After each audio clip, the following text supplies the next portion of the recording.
Jamie. Welcome back to A Dose of Truth.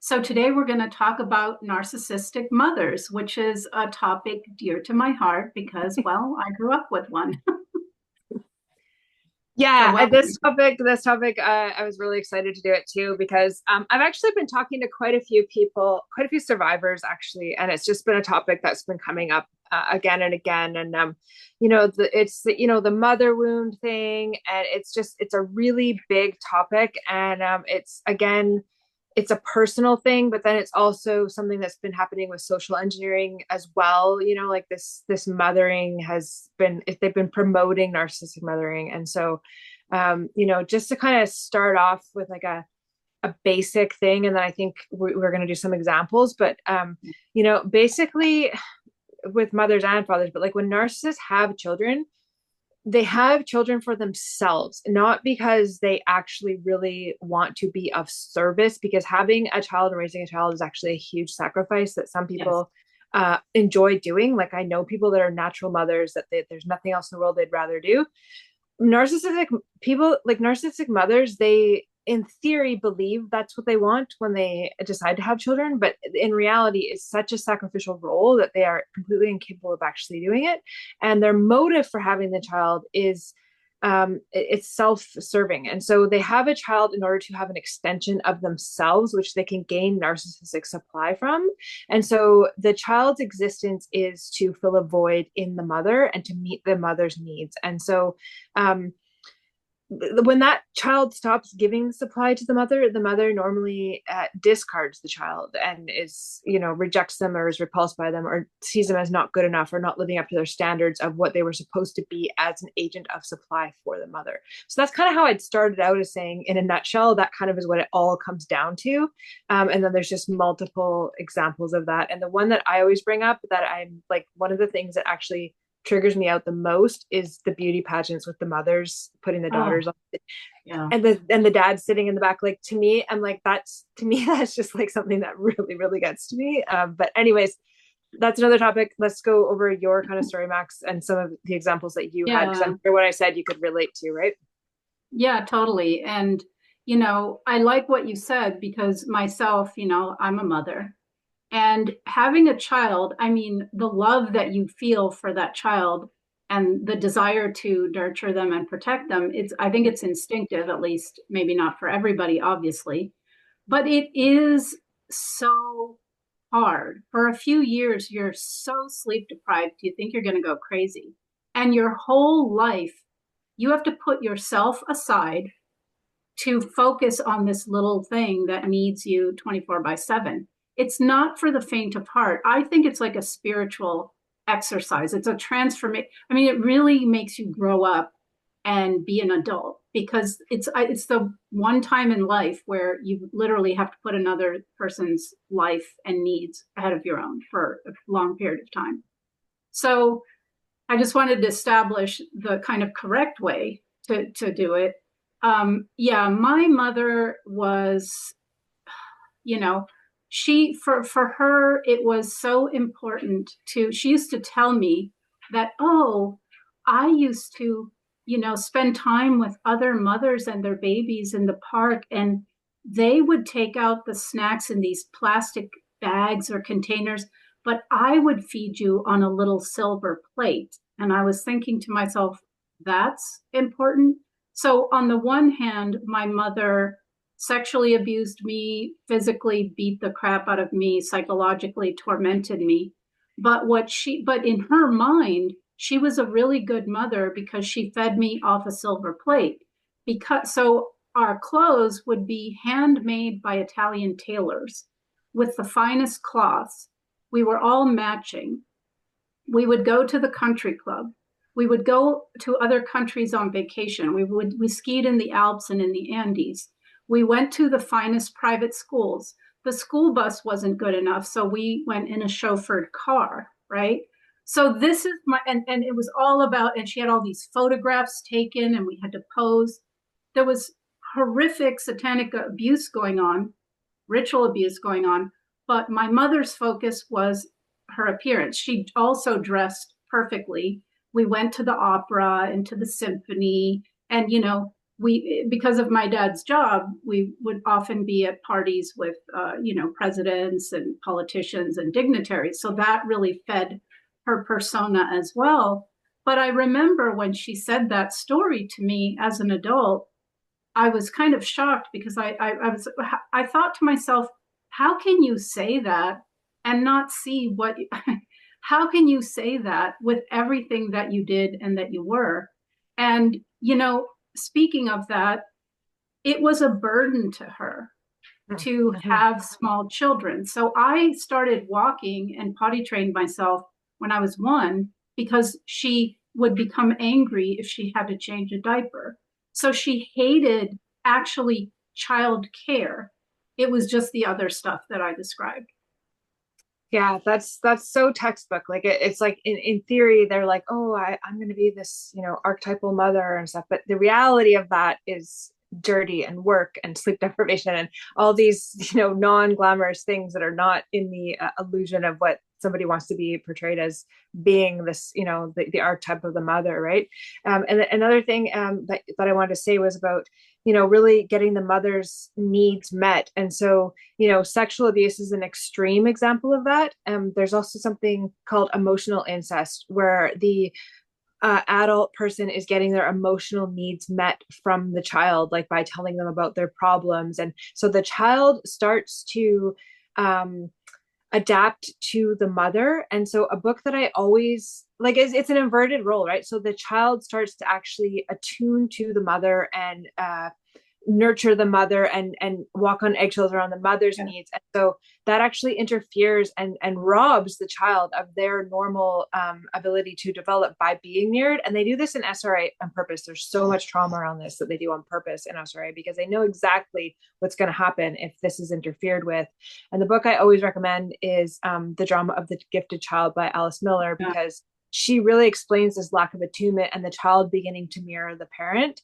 And so even with dissociative identity disorder, I mean, even if it's not a generational family that's doing it intentionally, like say this is a few generations out or something, and there's still some of that going on, a child can actually develop kind of a pseudo DID just in being reactive to the mother's DID. And so it's like they need to be whatever that mother needs them to be. And so they learn how to shift in between ego states in order to accommodate the mother. And so this can go down so many levels with, it's basically an inversion of roles. What it is, it's like the mother is being mothered through the children. And what you Yes. said about the clothing and kind of the portraying. And so it's almost like the children are an extension of them and they're like little dollies to be dressed up to show off. Like, just, you know what I mean? Like that is so, I mean, that's just really, really textbook behavior. And again, with the silver plate, it's like, yeah, because people were watching her feed you off a silver plate, not because like, you know what I mean? It's all about the perception from others in order to be seen in a certain way. Yeah. When you were talking, I remembered this occasion where I was taken to a psychologist. I was probably, I don't know, 8 or 9. And my mom was there in the room. And I remember feeling this sense of like, this woman is paying attention to me. She's interested in me because my mother, couldn't do that.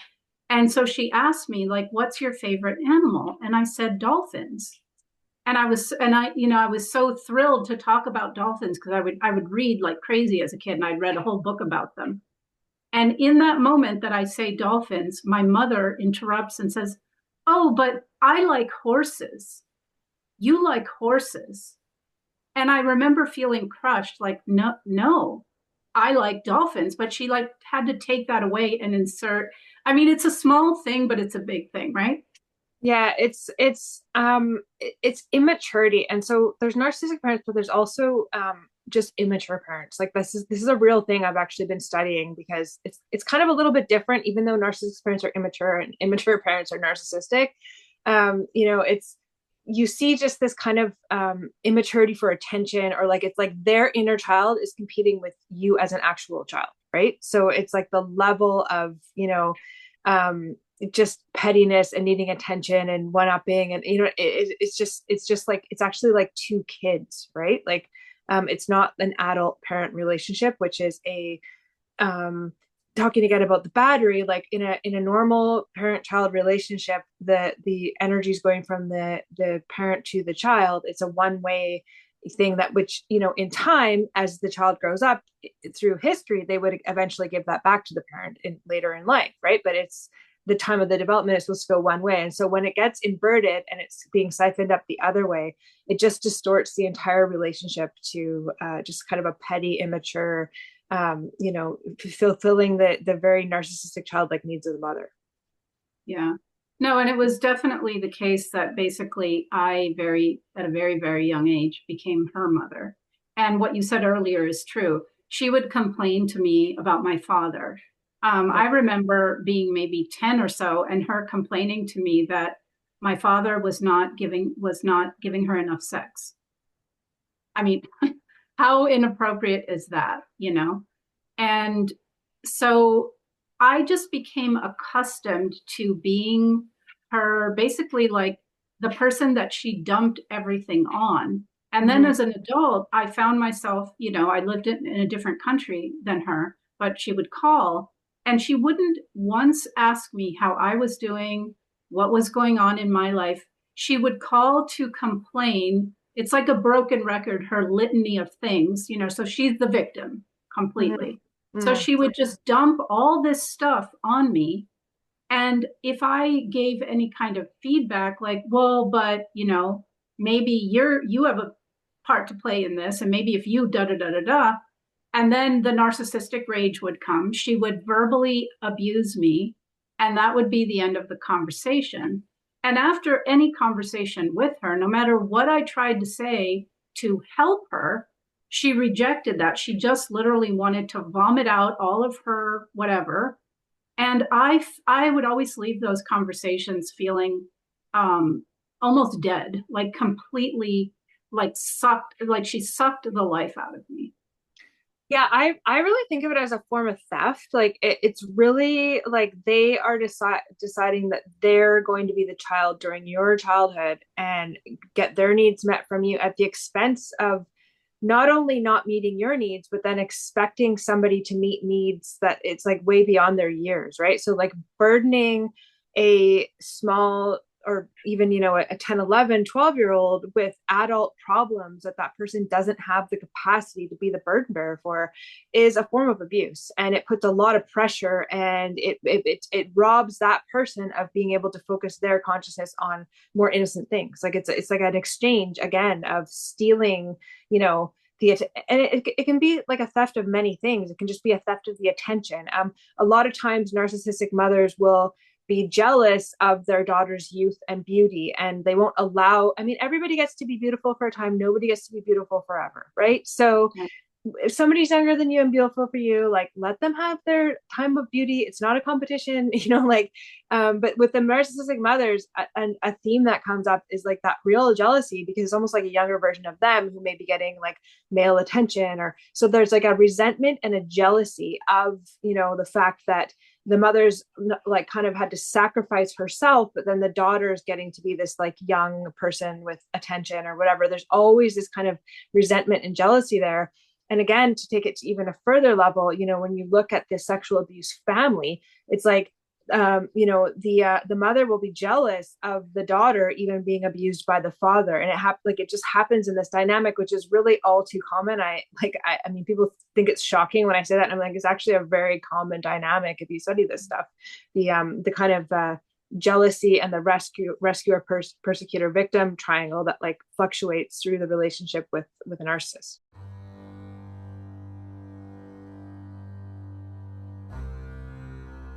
Hi, I'm Max Lowen from Unbroken.Global. It is vital we all understand mind control in order to change our world. Every institution and government around the globe is using trauma-based mind control on humanity in order to control and enslave us. My upcoming seminar will break down the ways we are manipulated, starting with an understanding of our psyche, brain, and nervous system and how these are hijacked by those in power. I will explore the various manifestations of mind control, the use of fear, repetition, and trauma, as well as explore the ways we are programmed into a lower consciousness reality. The parasitic ruling class uses our light and creativity, manipulating us into co-creating a reality that serves them and is hostile to life and health. The good news is once we understand how our minds are being controlled, we become immune to manipulation and can begin to extricate ourselves from this controlled matrix reality that does not serve us. We can step into our true power and potential and come together to co-create a world that is abundant, balanced, high consciousness, and reflects our divine nature. We can remember who we truly are and use our creativity for the benefit of all life on our beautiful planet. We can free our minds and in so doing change our lives and our world.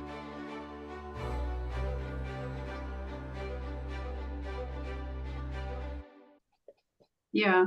No, and that's exactly the case. So when I was younger, I was this blonde, blue-eyed doll to her because she looks very Italian and dark skinned and dark hair and dark eyes. And so I was, and people would admire me. I grew up in other countries where being blonde and blue-eyed was more rare. So she would get a lot of attention. But as soon as I hit puberty and started to transition into a woman, she became extremely jealous and even harsher.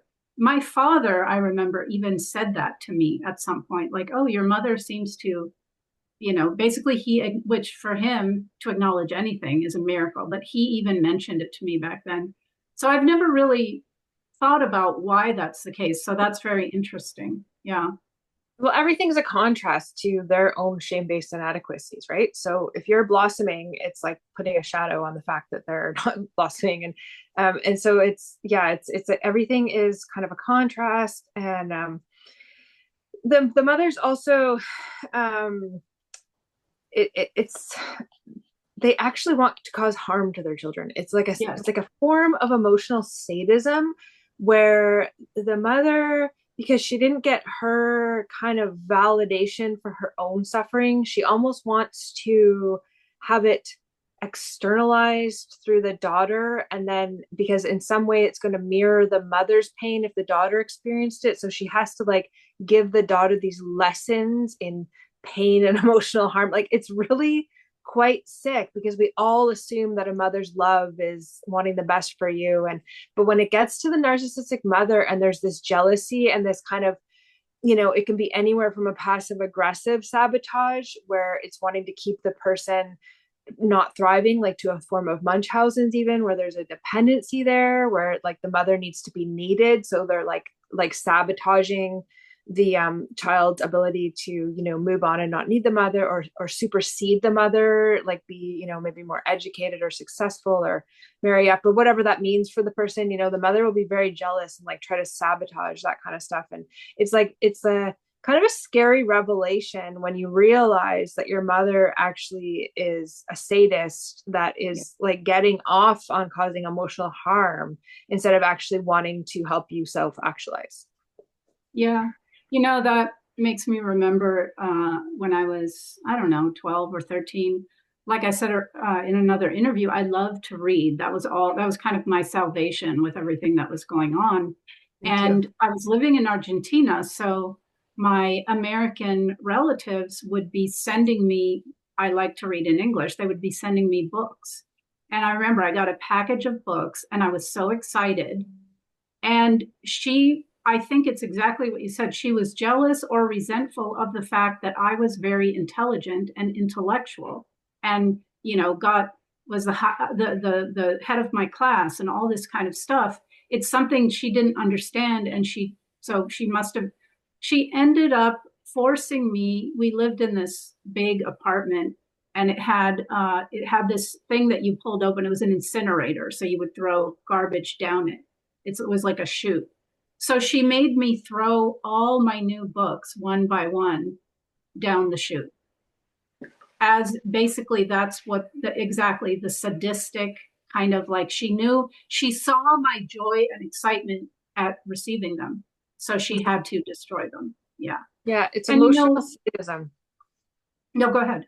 It's Emotional sadism. emotional sadism. It's really what it is. And I think like I've only seen women really being capable of it. Like I always say, I think there's a lot more men who are abusers, but the women who are, because of the emotional sadism that they're able to tune in to fine tune the exact ways to just monitor how much they're affecting you, is something that like only a mother really could do. It's like it's a level of malevolence, it's really scary. Yeah, and I don't know, the thing that I experienced, being on the child of a narcissistic mother, is just I didn't exist. There was no interest in me whatsoever. Nothing I tried to talk about, nothing I wanted.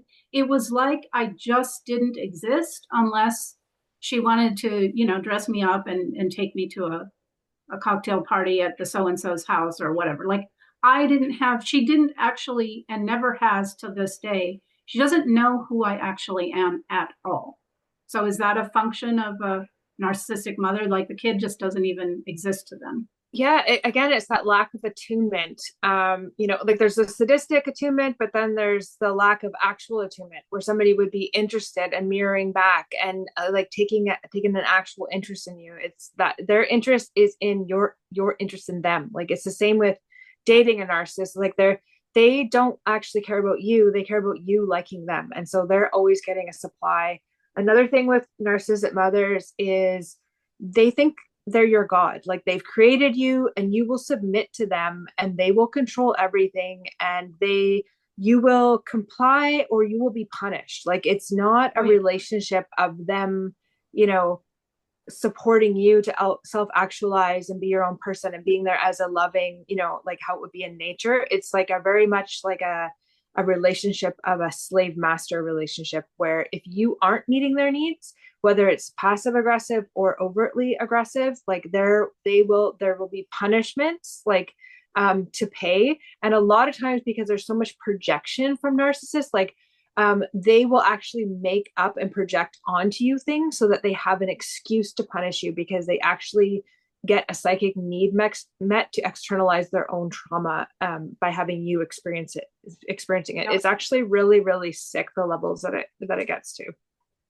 It is really sick. And whenever I would talk to my mother, and again, she would just drone on and on about it, and I couldn't get a word in edgewise. And if I dared to set a boundary or say something back, she would destroy me, say Yeah. all horrible things. Like I tried to tell her, like, she wasn't helping herself by blaming everyone and being a victim, and she should really take responsibility because she can create the life she wants. And and then she said that all my studying in psychology ruined me, and that so you're right. She projected all this stuff on me that I'm absolutely not. And I think I've told you this story, Jamie, but maybe you can dissect it here.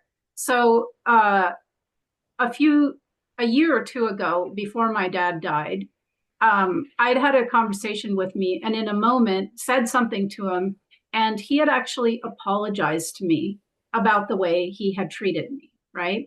And I was shocked. I never expected that, but I was so excited. It meant so much to me that he said he was sorry. And he even said he was proud of me that despite all the things that he had done, I had succeeded in life and done everything on my own. And so I told my mother because I never learned, So I told her, I said, oh, my dad, apologized. And her response was, oh, well, I wish he would apologize to me about all the things he did. And she said to me, like he would push me and slap me when we were first together in our marriage. And because, over time I've just gotten bolder and bolder, I said back to her, I said, really? You're going to talk to me about my dad pushing you and slapping you when you literally beat the life out of me every day of my childhood? Like, what about you apologizing to me then? That was it. I was a demon. She went around and told everyone, my siblings, her sisters.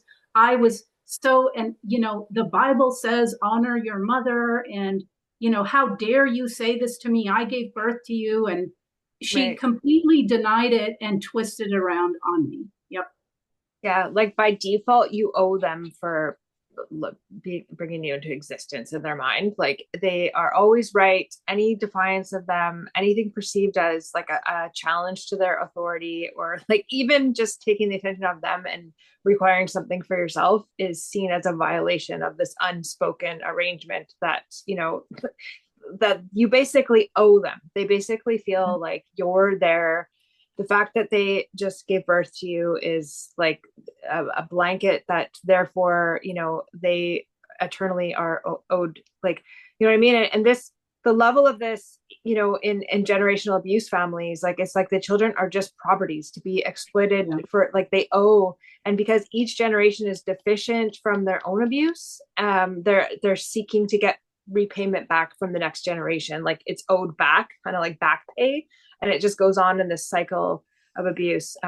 Everything you've told me, Max, just sounds like really, really textbook. And again, like that's why I always tell people this stuff is golden information to understand these dynamics, because it's so easy to internalize this and to take it, like to let it affect your self-worth. But like I always say to people, the parent would have acted the same no matter what baby was placed there. Like it's nothing to do with you in particular or anything about you that elicited that behavior. You just happened to be the one that ended up in that spot to receive that treatment. And it would have been the same no matter which baby was there with which temperament or anything. That person, it's about them, and it's about their narcissistic needs attempting to be met through their children.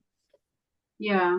And I had, even for years, just until recently, until maybe a couple of years ago, I had done this broken record thing that I described to you, where my mom would call, she would vent and dump and then that was it, right? She didn't even care to ask about me or my daughter, her granddaughter.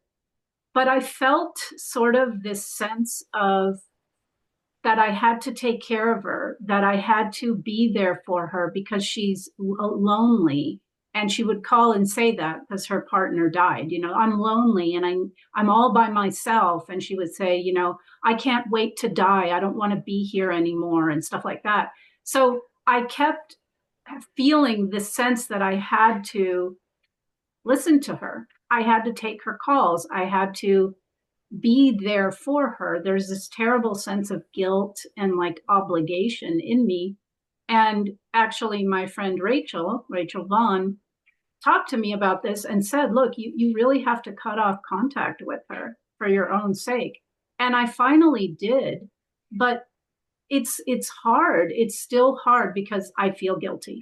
I feel like, and of course the narrative, and she's Italian, is like, oh, your mother is sacred and you did, Yeah. so it's still really hard for me to maintain that cutoff.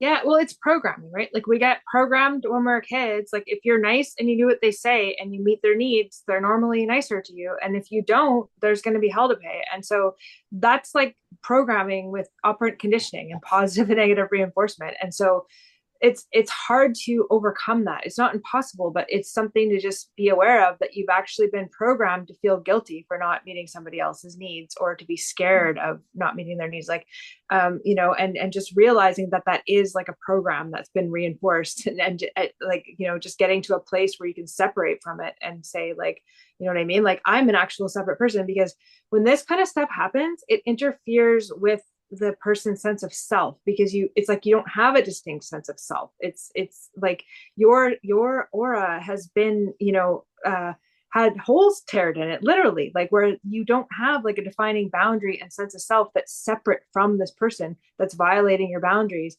And as a child, when you're growing into your own self, you know what I mean? And this is like at the extreme end of SRA, but I mean, in any type of dynamic like this, it is interfering with your sense of self. So I think one of the most healing things is just realizing that you're a separate person and that you're actually not responsible for other people's feelings is like huge. Just realizing that is like, wow, what? I'm not responsible for other people's feelings. Like I'm a separate person. That is like just like a huge revelation to people that have been programmed this way. Yeah, no, I still struggle with it, Oh yeah. and yeah. So as we wrap up, like, what do you want to say to people who have narcissistic mothers? So I'm assuming the advice to cut her off for me was good. I mean, I feel much better. So what's the thing? Because I want to just mention one more thing, actually, just I meant to say it. So I even saved my mother from suicide a few times as a child. And the way it was spun was like, oh, poor me, she would say, poor me, my life is so bad. So there was no acknowledgement, of course, on her part about what how traumatic that would be for me to find her in the bathtub with her veins slit, you know. So just bring it home with kind of any points you want to make about narcissistic mothers as we kind of wrap up in the last few Yeah, I've minutes. seen that before, whether it's just threatening suicide or actually going through with it. But it's like, I mean, that's just kind of the epitome of narcissism. And I mean, I'm not judging anybody for having suicidal feelings, but I mean, when you have a child dependent on you, to me, that's just not an option. Like, even if you have the worst life ever, and you're just going to work in a factory for the rest of your life and send a check for that child to be okay, then like, I'm sorry, that's just what you're going to have to do, even if it really Yes, sucks. Like, once you put that responsibility on yourself, I don't think you get to say, oh, it's too hard for me, I think I'll just leave this person to fend for themselves. But to me, that I just, that doesn't fly with me. I think, you know, people can feel that way, but they need to get help. Like, it's just not an option to do that. It's not about you, right? And that's what being a parent is. It's no longer about you. Um, exactly. you know, the thing with the narcissistic parenting, like it's another form of parasitism, right? Where it's like the person is literally having a child in order to get their need met to be loved. And a lot of people that, you know, overestimate their ability to have a child and think that it's going to fill some void in them. And you know, it's like, it's just a really wrong mindset to approach all of this. And unfortunately, it's really, you know, we see this just really promoted in society right now, where people just really think having an extension or a mini me is going to make them happy. And it's like, it's not. It's a really sacrificial type of relationship that's, you know, going to pay off later in your life, but it's not something that you can just get instant gratification from. I think I'm just going to go have a you can always get a puppy, you know. If you don't, well, it's true though, right? Like, a lot of people just really overestimate their capacity, you know what I mean? And it's a really personal thing. It's a really personal thing for people. You okay? Yeah, I don't know what's going on. The cat has climbed in behind the bookshelf, and I don't know what it's doing, but It's a nice little insert in the interview. um yeah, sorry, I just totally lost my train of thought. You'll probably have to No, edit it's that. okay. You um know, I think it's it really does a number on you. And right now, I'm only talking about my narcissistic mother. I'm not even talking about my dad or the SRA or any of that. Just her was it just really affected my sense of self, my self esteem, all of me, you know, and I still find ways today where I'm still affected by that. And, you know, when I was pregnant with my daughter, it was unplanned and I was scared to death to become a mother because I was afraid that what if I'm like her? And I found it so easy to love my baby and protect her. It was just right there and delight in every single thing she did, you know. And I still, she's in her 20s, she still calls me every day or two and tells me everything, and I'm so excited to hear about her life. So I can't imagine, like, in me, I can't imagine the way my mother was. Like, she just, it was so, yeah, it's really unbelievable. So because we have this instinct, so to go so far from it, right?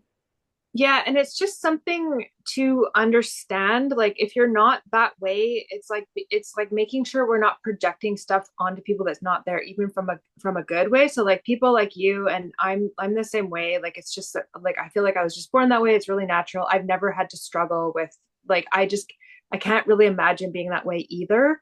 But again, it's like telling yourself the truth that there's just not that third option there. Like, just understanding what it is and accepting what it is, and then um, finding out how you're going to make your choices and your boundaries to deal with it, instead of trying to change them into what you need them to be, because you really, really can't. And so I personally, I'm a little more harsh than most people, but I believe in no contact, absolutely, especially with, like generational abuse families and stuff, because there's something called induced conversation, where like when you're actually talking to a narcissistic person that your inner child is connected to, they can actually activate that emotional state in you, and it's a really dangerous thing even to have any form of contact, because they're accessing a different part of your body and like your energy body than your critical mind. And so anytime you interact with them, you're vulnerable to that, and it's not necessarily going to be in your conscious control. Having said that, I'm not telling everybody they should just disown everybody. If you're going to do that, it's obviously a big decision that everybody needs to make for themselves. So you start out with setting boundaries and see how well you're able to do that. If you're able to set boundaries and they're respected, then that's great. If Yeah. you try to set boundaries and they're not, you're just going to have to be honest with yourself of how much you're putting yourself through in order to try and make something exist in reality that isn't actually there. So I think, at some point, people just get to a point where they accept reality and they realize that it's just so harmful for them to have any interaction with a person that it's just better not to at all. Yeah. And what you're describing, I felt so many times. I think it's like the inner child in me kept wishing that my mom would love me and see me and be interested in me. And so there would be little hooks, and then I would go right back to her thinking, "Oh, she's different now." And then boom, it would just revert back. Yeah. Yeah. Yeah. Yeah. And that's with everything, with like dating or anything. I always tell people, don't be so hard on yourself. It has nothing to do with how smart you are.